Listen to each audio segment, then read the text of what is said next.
Okey, alright. Kita sambung balik, geng, sambung balik. Okey. Boleh share dulu supaya lebih ramai lagi kat dalam live ni. Senang saya nak reveal. Jadi tak payah nak ulang 6-7 kali. Okey, kita tengok dulu kejap. Tengok line okey ke tak okey. Demam malaria juga ke? Kan?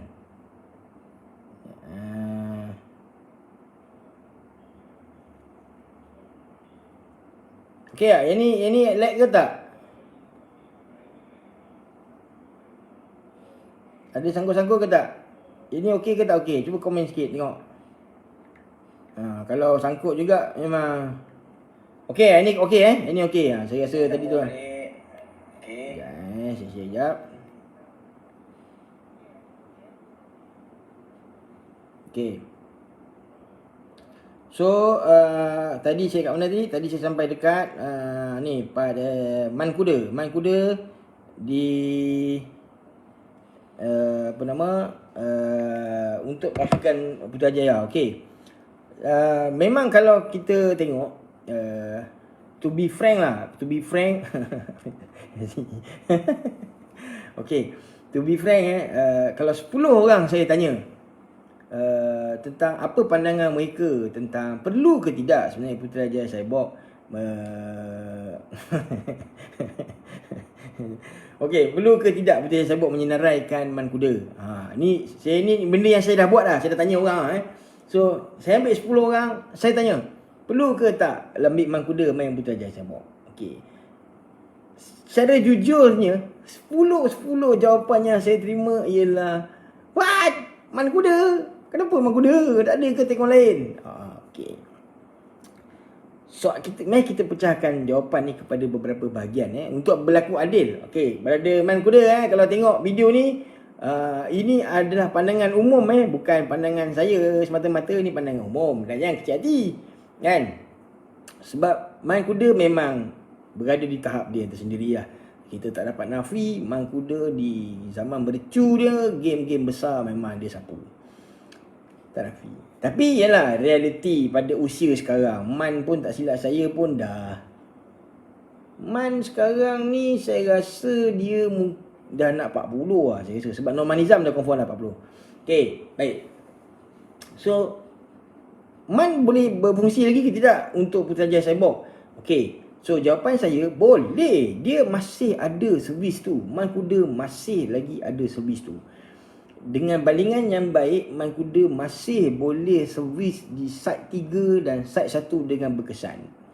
Itu kita memang tak boleh nak nafi. Tetapi persepsi. Sebab tu saya kata, bila saya tanya 10 orang, 10-10 mempertikaikan, itu sebenarnya persepsi. Bagi saya, persepsi sebab apa? Sebab yelah, kita kenal dia dah lama dan kita pun tahu reputasi dia. Dan Man Kuda masa dia beraksi di Thai League, dia perform dia Poleh So Man Kuda masa dia beraksi di Thai League, dia perform.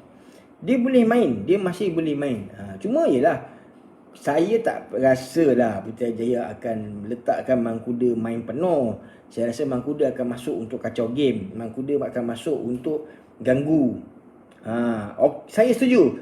Fadil Alim memang Mio memang akan jadi tekong utama lah. Sebab nombor 1, Mio memang tengah form. Mio pula dapat jadi best tekong. Syahril pun sebenarnya perform, bukan tak perform. Jadi meletakkan 3 tekong, saya percayalah ini adalah satu garapan taktikal. Cuma di hari kejohanan nanti, di hari Champions Cup, anda takkan dapat tengok Coach Abu Zulkarnain Arif berada di gelanggang. Sebab kabarnya Coach Abu tak dapat pergi ke Champions Cup kali ni. Jadi kalau kita pun jadi Coach Abu kan, kita bawa yang tengah baling cantik kot mungkin lah sebab balingan ada mungkin lah. So bila Coach Abu tak dapat pergi, kalau kita pun lah kan, dah develop pasukan, kita tak dapat pergi ke Champions Cup, memang galat lah. Tapi tugas Coach Abu kabarnya akan digalas oleh salah seorang juga bekas pemain Malaysia yang juga ada di STL sebelum ni bersama dengan pasukan Selangor, iaitu Duang. Coach Duang akan bersama dengan pasukan Putrajaya, sebab memang pasukan Putrajaya Saibok pun sebelum ni memang di bawah kendalian Coach Duang. So Duang lah yang akan mengemudi pasukan Putrajaya Saibok untuk edisi kali ni di Champions Cup macam tu. Okay, so semalam saya tengok latihan diorang live yang dibuat oleh Putrajaya Saibok di Facebook. Saya dapat rasa lah chemistry ada di antara Mio dan Muslim. Chemistry ada. Syaril dan Muslim tak ada masalah, memang dah sedap. So senjata-senjata ni lah yang akan disulam. Guna cara online lah. Itulah sebab dia mungkin ramai tak tahu Coach Abu sebenarnya adalah kaki tangan Universiti Melaya. Dia kendalikan unit sukan. Jadi apabila dah boleh program bersemuka, tanggungjawab dia sebagai kaki tangan UM jaga bagian sukan ni lah, dia kena banyak ni lah. Betul brother Jamal KK memang kena level 2. Sebab tu Duang pun layak lah, sebab dia pun ada level 2 dan dia pun memang sebelum ni dengan pasukan Putrajaya. So saya rasa tak susah lah tu, memang senang lah nak proceed. Baik, so macam kata lah Coach Abu, sebab dia komitmen dia sebagai kaki tangan awam, dia terpaksa mengendalikan kejohanan-kejohanan masum yang dah mula sibuk. In fact macam saya sendiri pun juga akan terlibat juga dengan pasukan sebuah universiti. Kabarnya bulan 5 kot akan ada kejohanan Sukip. Tuan rumah ialah UiTM. Dengarnya macam itulah setakat ni. Okay, baik, now nak tanyalah kenapa Dal tiba-tiba hilang. Itulah dia tiba hilang. Lepas tu muncul pula kat Melaka. Inilah yang akan membawa banyak spekulasi lah. Ini akan membawa banyak spekulasi. Jujurnya kami yang agak selalu juga dengan Dal agak terkejut lah dengan keputusan Dal ni. Sebab menghormati langkah yang dia ambil untuk tidak beraksi dengan Putrajaya tu atas sebab peribadi, kita hormati. Tapi tiba-tiba dia muncul dengan Melaka Titan, agak mengejutkan. Sebab tak pasti, takkan masalah peribadi dia dah selesai ke apa ke, Wallahu a'lam. Jadi mungkin nanti dia boleh cerita lah macam tu. Baik, so kita tengok pada negeri sebelah Putrajaya yang meminjamkan ataupun memberikan pemainnya kepada negeri selatan, iaitu Zuhri. Zuhri memang pada awalnya kita dah tengok memang antara pemain yang akan diambil lah untuk mana-mana negeri. Sebab bila kita tengok Selangor tak pergi, bila kita tengok Bomber tak pergi, antara yang ada di fikiran saya yang confirm lah akan kena rembat ialah kedua-dua tekong Selangor lah. Tekong-tekong muda ni yang sememangnya berbakat dan diorang ni bersedia je untuk bergasak dengan mana-mana pasukan. Saya sebenarnya agak terkejut sebab Johor ambil Zuhri. Okey, saya setuju tadi dengan pandangan salah seorang sahabat kita, iaitu kita bimbang Zuhri akan masuk peti ais. Sebab Koon pun dah masuk peti beku, datang pula Zuhri, Siwak Bacan pula dekat situ. Dan kalau kita pun jadi coach, saya tak rasa kita akan berani gamble tukar Siwak Bacan. Sebab kita tahu dia form, kita tahu dia Muklis dan Ijat ataupun dia Muklis dan Haziq memang menjadi. Jadi saya agak pelik lah kenapa Johor yelah, sebab Koon bukannya tak baik, Koon baik, tapi balingan ke mungkin tak serasi, wallahu alam. Tapi kita risau lah Zuhri tu. Jadi dengan harapan coach Johor, Cik Mat Jaiz sudi memberi peluang kepada Zuhri, mungkin main separuh-separuh ke dengan Siwak Bacan ni kan, jadikan dia satu bentuk taktikal. Sebab Zuhri kanan, Siwak pun kanan, dua-dua tinggi. Siwak ni tinggi tau. Rupanya saya tengok gambar Muklis baru ni datang kat tempat kami, kenduri kahwin. Saya tengok gambar tu, tinggi Siwak ni sebenarnya. Jadi Zuhri lagi tonjang lah, Jadi mungkin dua bentuk servis yang berbeza akan ada dekat situ. Okay, so kemampuan KPT Masum naik pada pendapat. Kejap lagi saya ulas pasal KPT. Kejap lagi saya cerita. Saya nak pergi pada negeri-negeri dulu. Kejap. Okay, Negeri Sembilan. Okey, Negeri Sembilan tadi, Negeri Sembilan ada pertambahan pemain kan? Negeri Sembilan. Mana tadi saya tengok komen tadi? Kejap, saya scroll boleh. Negeri Sembilan. Sekejap. Geng, Negeri Sembilan tambah siapa? Lupa dah saya. Negeri Sembilan tambah siapa Sekejap saya cek balik. Negeri Sembilan tambah siapa Negeri Sembilan. Betul. Memang Botak dengan Haziq. Botak dengan Haziq. Ya, Botak dengan Haziq. Okey, tadi menjawab ni. Itulah menjawab soalan pendapat Farid Iskandar tadi dengan juga tinta pena. Itulah yang kita harapkan supaya Zuri ni dibagi peluang, sebab kita akan nampak macam mana Zuri dapat beraksi dengan Muklis dan macam mana Zuri dengan Ijat Bangau. Itu gandingan yang kita teringin nak tengok, sebab Muklis akan cover Zuri di side kiri dengan baik. Ijat Bangau pula kalau dia boleh lambung bola Zuri dengan bagus, macam mana lah agaknya kan. Bayangkan tiga-tiga ni berada dalam skuad Malaysia. Best tu kan.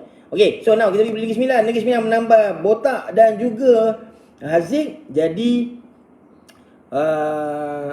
Botak kalau kita lihat ataupun Fizi ialah kita nampak perubahan fizikal dia banyak. Badan dia makin fit lah, saya boleh kata. Mungkin latihan dia di Sawadi tu nampak memberi kesan dan kejohanan bakat baru. Satu state pun dia nampaknya form. Tak sabar Botak gulung tahap Shaolin Soccer Okey, sebab bila Pokseh kiri, Haziq kiri, Pak Long boleh baling dengan baik, saya percaya Botak akan lebih boleh pukul dengan confident lah. Tambah pula disulam dengan John kat situ kan. Negeri Sembilan sebenarnya adalah pasukan yang kalau tanya saya suka nak tengok diorang ni main, sebab Negeri Sembilan punya defend memang defend Negeri Sembilan memang jarang kalau Negeri Sembilan main tak tie break kan, memang gasak. Okey. Ni ijat tangan tak cun Fairuz, dia macam ni. Saya faham apa concern kita sebenarnya. Ijat dulu masa di zaman sekolah dia tak ada masalah balingan. Saya ada video-video dia, saya tengok. Saya tak tahulah apa yang Ijat alami, tapi saya pernah mengalami situasi itu, iaitu saya dulu killer. Saya boleh baling bola tanpa ada masalah, tapi ada satu insiden dalam hidup kita, dalam satu kejohanan yang saya terlibat, yang mengakibatkan umpama kemahiran membaling itu Zeus direntap.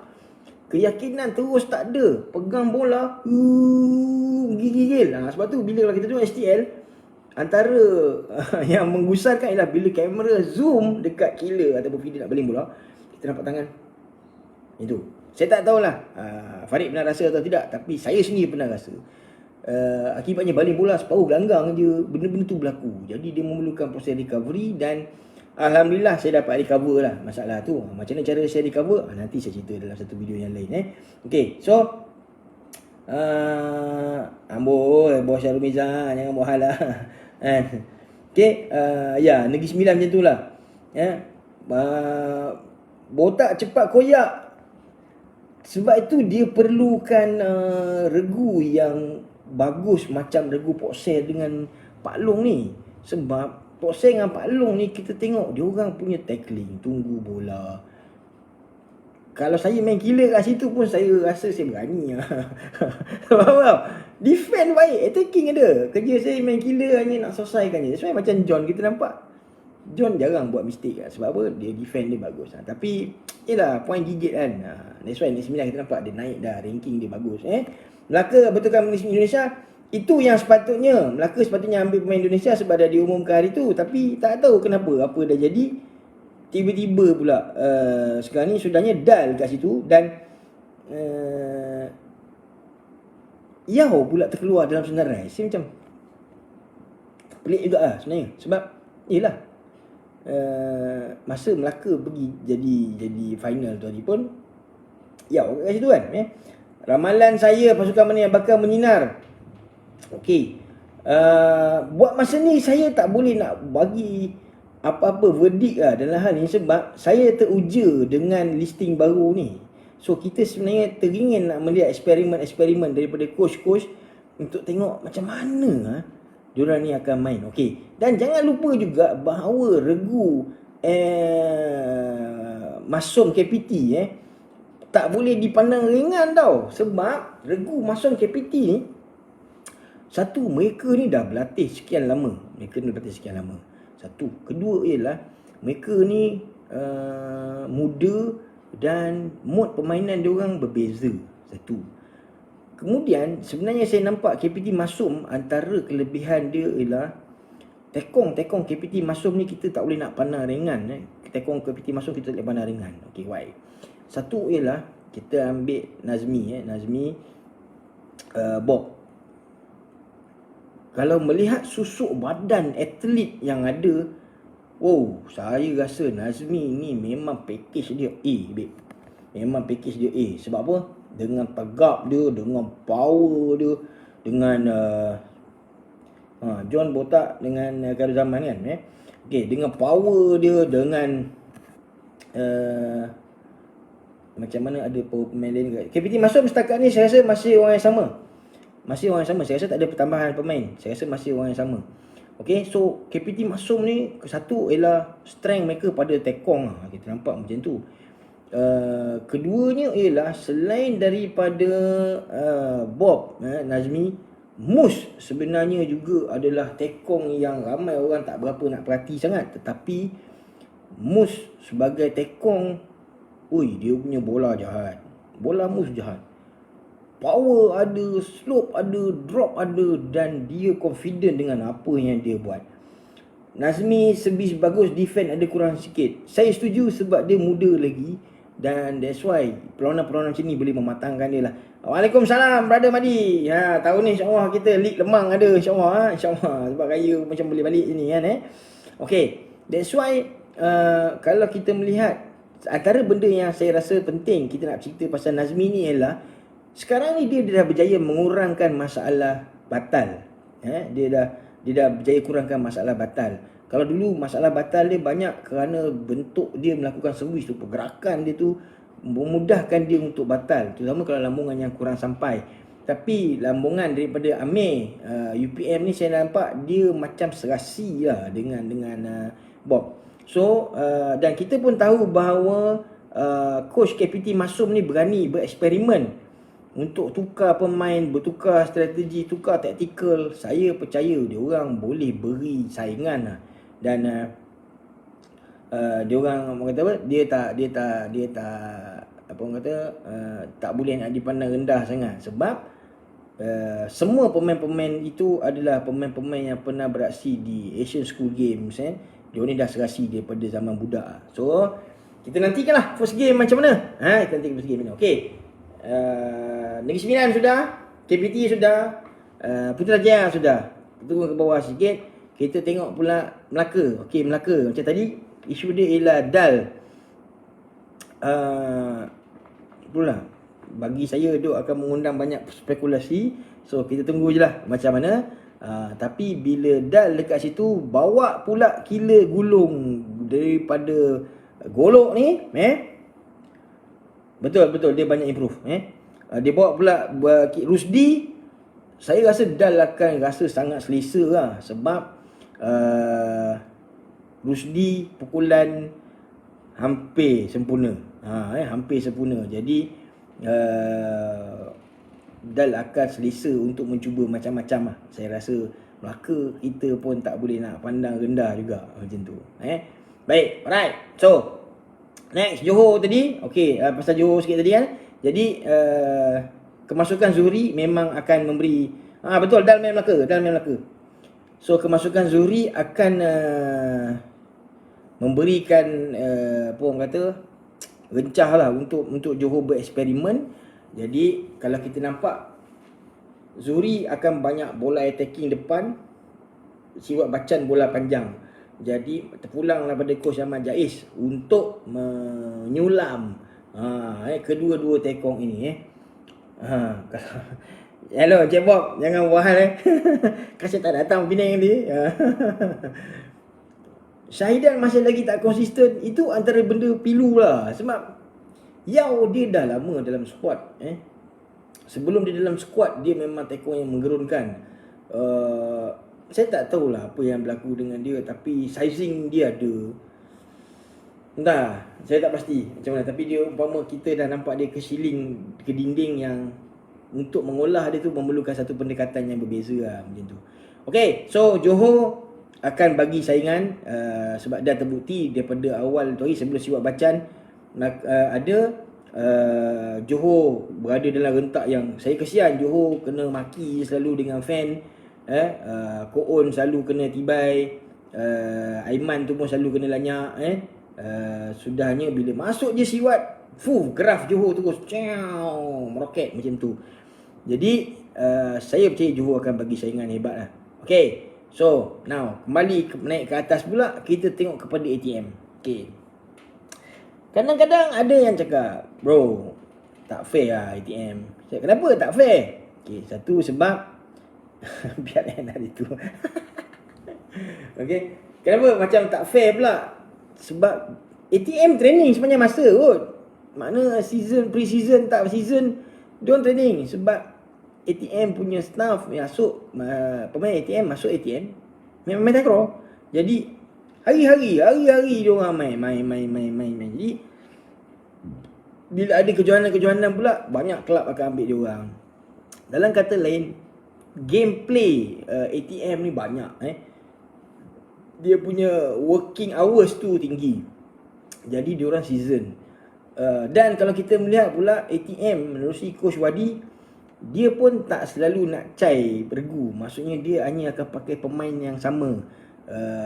Kita akan nampak masih lagi tentang kelibat Afifuddin. Kita akan masih lihat Uda. Kita akan masih lihat Angah dekat situ.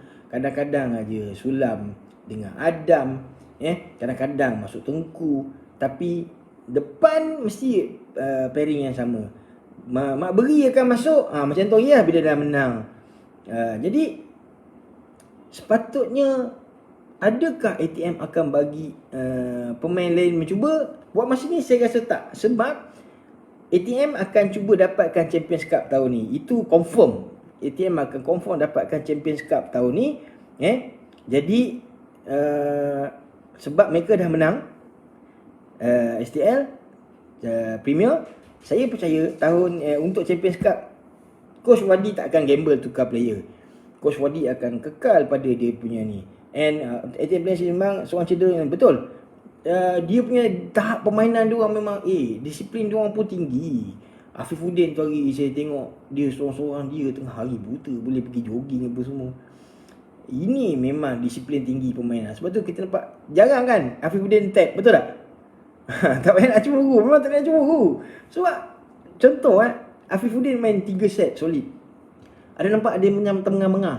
Tak ada. Ada nampak macam dia penat-penat ke apa, macam cacah kejap-kejap tercabut kasut lah apalah. Jarang babe. Fitness level dia A. Itu memang A. Jadi ATM akan berada sebagai monster lah, saya nampak macam tu. KL, okay, KL memang akan pakai player sama. Dan KL pun kita tahulah dah serasi sangat. KL ni Brother Fazil, kalau saya letak Brother Fazil jadi coach pun KL boleh berada di tahap dia sekarang, betul tak? Okay, sebab apa? Sebab Ayong, Syahir, Ijat Bom, Azlan Alias, 4 orang ni nak cakap apa lagi? Serasi dia orang ni nak cakap apa dah. Hakim di situ sebagai killer, walaupun Hakim ni podium walaupun Hakim ni killer podium, untuk dia dapat kedudukan Azlan Alias belum, tak sampai. Sebab tempo permainan dia, pengalaman dia masih tak cukup. Jadi orang kata apa, susahlah kita nak tengok KL akan tukar-tukar player. Ijat Bom sendiri pun kalau kita tengok macam tu kan, dia ada serangan dia yang tersendiri. Ijat Bom ada defend dia yang tersendiri. Jadi KL sulam-sulam masuk dia dengan Syahir. Cuma kita mengharapkan satu je lah, bahawa kalaulah Syahir sikit lagi konsisten, saya percaya KL akan bagi saingan yang hebat pada ATM tahun ni. Sebab kalau kita nampak Syahir bila tiba-tiba dia datang, bola yang naik hantu dia pun mampus weh. Memang bapak laju, tak boleh buat apa. Jadi kalau itu dapat dikonsistenkan, saya percayalah KL akan memberikan saingan yang dahsyat pada Champions Cup kali ni. Macam tu. Negeri Sembilan ada tambahan tadi kita ada cerita dah pasal Negeri Sembilan tadi. Baihaqi tengah kursus, betul. Baihaqi tengah kursus, jadi dia tak ada kat situ. Ya, sebab dia orang dah KL tu dah sama, dah terlalu sama. Jadi that's why macam mana kita nak tengok. Okey, bila time out, KL time out, perasan tak apa yang berlaku? KL time out, coach bukan bagi strategi pun. Bila time out tu hanya nak curi masa je. Kan? So bila time out ni, player-player di KL dia orang dah tahu dah apa benda sebenarnya nak baiki, apa dia nak buat, sebab dia orang ni dah season. Tu lah kata Shahir memang naik tu performance. That's why kita mengharapkan lah naik tu lawan Penang tu tunggu ke apa kan. Okay. Sobek and Fazli Roslan tak ada siapa nak ambil ke? Tak tahu nak cakap lah. Tapi kabarnya untuk next season Sobek mungkin akan ada keputusan berbeza lah. Fazli Roslan mungkin dah tak main ke, mungkin macam tu lah kot. Dengar-dengar macam tu, alam lah. Sebab Kelantan saya rasa menghadapi difficult time. Apa saja yang diorang cuba tak menjadi lah. Kita tak pastilah apa langkah seterusnya. Saya pun belum berbual lagi dengan pengurusan Kelantan. Nanti ada update saya cerita lah. Okay, so Penang. Apa kita nak cakap lagi pasal Penang? Akasid. Macam mana Akasid memberi satu impact besar. Akasid memberi impact besar. Okay, so memanglah kita yang sebis kan Zarid. Kelantan tak usah kecek. Allah tu lah. Macam Aceh lah. Banyak ATM memang banyak player ni Ofia. Player ATM banyak, memang banyak. Kita tak boleh nak cakap, memang pool talent dia banyak. Cuma yalah, pada peringkat first time nak jadi champion dalam Champions Cup ni, memang ATM saya rasa dia takkan gamble lah. Macam tu takkan gamble. Sobek nak paling terlalu lama tak main game besar pun setuju juga, sebab kalau dia main game besar pun cuma satu state. So entahlah, tapi saya rasa macam serasi di Kelantan tu macam tak muncul. Untuk regu Sobek, Naim ni semua macam tak muncul serasi tu. Tak tahu kenapa. What went wrong kita pun tak pasti. Okey, Penang. Sekejap, tadi kita lagi Putrajaya, Melaka, Johor, Negeri Sembilan, KL, ATM. So last one lah. Aiman tu dia masih scouting untuk PDRM, kabarnya macam tu kan. Mungkin sebab tu tak keluar lah kot.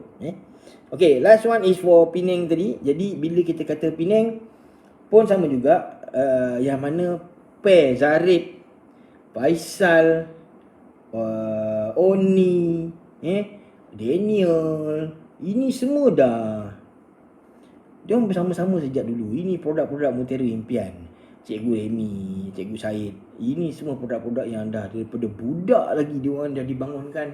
So pertahanan dia orang dah tahu apa nak buat. Cuma bila ada flavor Akasid dekat situ, kita nampak kan, dia jadi lain tu. So sebelumnya kita nampak kan orang kena duk petikai, gulung backstroke, asyik backstroke je, gulung kan. Saya faham ramai orang rasa berat nak telan bila kita nak kata backstroke ni dengan gulung sama. Berat kita nak telan, nak kata gulung ni bagus. Kita susah nak telan benda tu. Tanyalah ASS Malaysia, tanya Brother Syahri, tanyalah siapa pun lah, Halim ke apa, siapa ke. Berat dia nak telan, nak kata gulung ni memang lain. Dia punya kesan tak sama. Then tak ada ke player kita ada gulung? Ada. Aslan Alias boleh gulung. Khairul Zaman ada, Botak ada. Semua negeri ada gila gulung lah. John pun boleh gulung. Bukan tak boleh gulung, semua boleh gulung. Yang saya tak pernah tengok gulung Afifuddin lah. Tak tahu lah, you pernah tengok Afifuddin gulung? Setakat saya tak tengok lagi kan.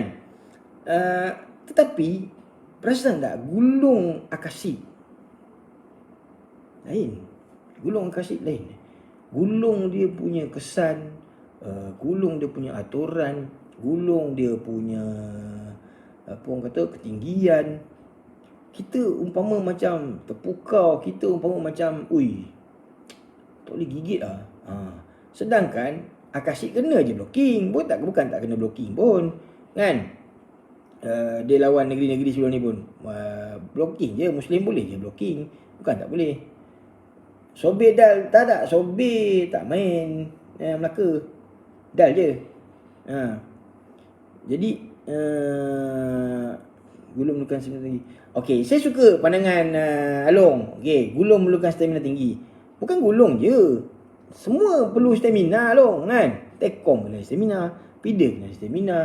Memang berkicap lah kalau main kat STL tu. Jarang lah kita nampak pemain STL tak perlu.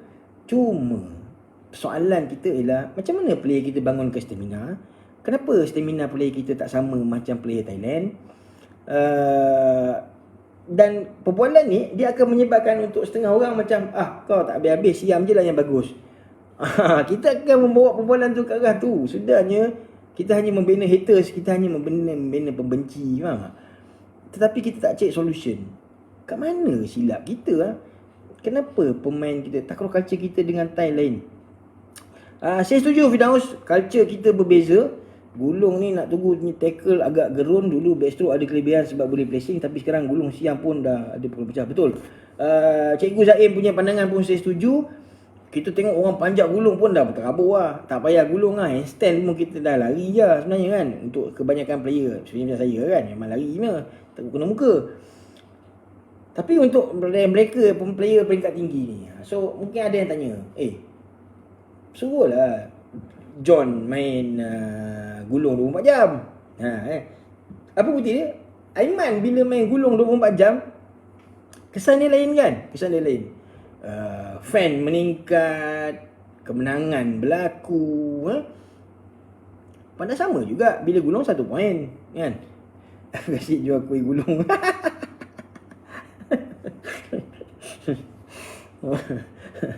Kasih jual kuih Gulung tapi itulah perkara dia. So bila kita tengok culture dekat sana, apa beza dia? Okey, satu, saya sendiri tak pernah lah masuk Thailand. Saya pun tak pernah tengok macam mana kan culture dia orang. Jadi saya rasa saya tak layak lah nak komplain ke banding ke apa benda. Cumanya lah memahami apa yang ada dekat Malaysia, dan saya cuba mengagak. Satu ialah, apakah platform pemilihan yang kita ada untuk memilih pemain main di level atas? Ini saya rasa satu persoalan besar yang kita kena tanya balik diri kita. Contoh, Zuri ni dipilih sebab apa? Apa pentas tertinggi dia pernah menang?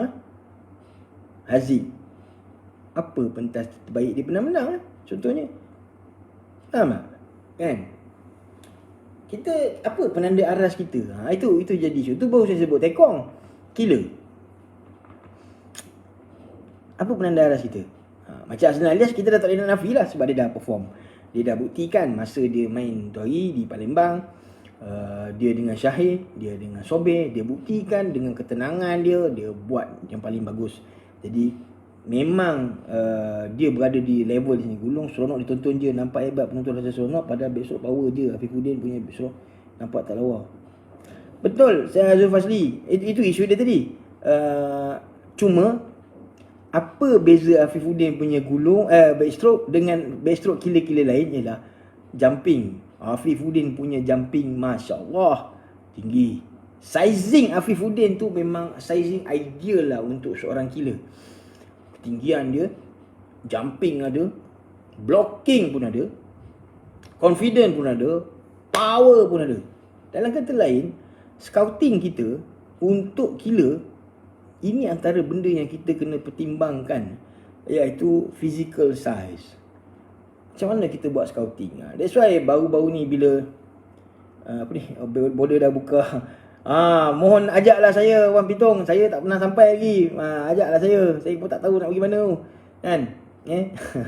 Jadi kalau kita tengok macam baru ni, saya bubuh video Abeng ke siapa nama dia, killer yang budak Kelantan tu, panjat tinggi begitu lama bani. Kata memang dahsyat. Cuba tengok YouTube Liga Thai baru ni, saya nampak lainnya. Serving speed, fitness level, first ball. Itu satu sentiment lagi. First ball dia orang macam ada gam. Saya rasa dia orang pakai gam macam gajah apa. Tak lari je oi. Gameplay dia tinggi. Jadi itulah. So dalam kata lain, anda sebab ada 5 suku lah, kita pun nak pergi main takraw petang ni, cuaca baik So dalam kata lain lah, apa saya boleh kata ialah kita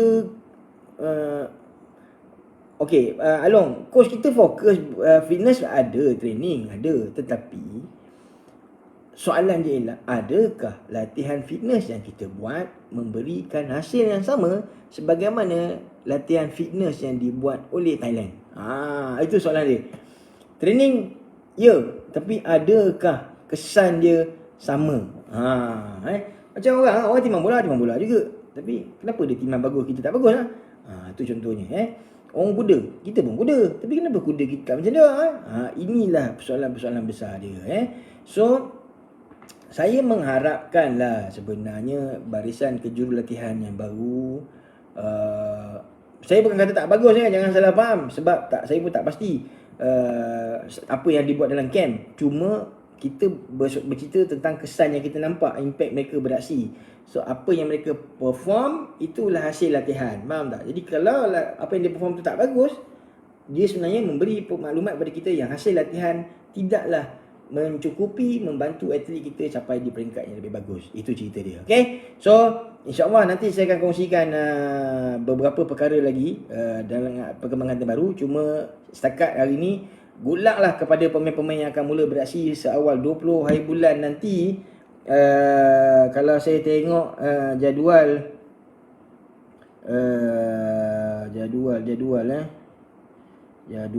kalau kita tengok jadual STM, okey, Ahad ini akan berlaku pertembungan opening Melaka lawan Penang. Jadi kita akan melihatlah macam mana Farid Dal. Saya rasa Dal akan main dulu. Dengan kita akan melihat siapa tu? Killer golok tu, dia akan bergasaklah dengan Kasib. Kita tengok Siam lawan Siam apa kesudahannya dengan gandingan tekong kiri ni Dal, okey. Mungkin Faisal akan berada di situ. So dua kidal, dua gulung.